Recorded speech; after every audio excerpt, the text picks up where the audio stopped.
Well, we were trying to accomplish a couple of missions. First of all, we were trying to collect some data and some samples for experiments that are underway to look really at whether black gill causes mortality in shrimp.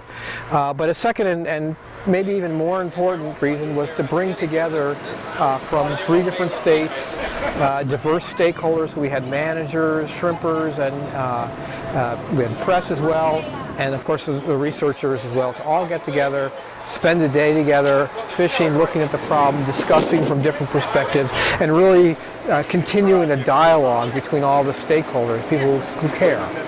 Hold those doors. I think it went really great. We hardly caught any shrimp at all, which itself I think was telling and eye-opening to a lot of people. But we caught enough for our data needs, and the interactions I think were really great. This is the 3rd year we've done this kind of cruise, and it just gets better and better as we build these relationships.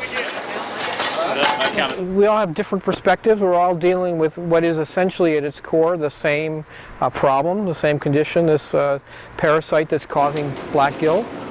But it affects us differently, and we see it differently. The shrimpers see from their perspective, which then fertilizes and gives us ideas as scientists, and the managers have to know what's really impacting the fishery and what the data is. So we're all connected, and if we stay in our own silos, we don't talk to each other, we don't benefit from those interactions.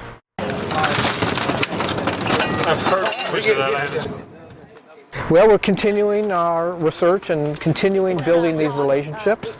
We're learning a lot more. I think perhaps one of the most interesting things we've learned this year in this project is that we think that black gill really can cause significant harm to the shrimp population, and so we're putting those into models and making better predictions on where the fishery is going, and I think that's where we're going with this project. I think we're learning more about this parasite, and that in turn is giving us more insight into how to manage it and live with it. I think it's not going away, but we're going to have to learn to live with it, and I think we can.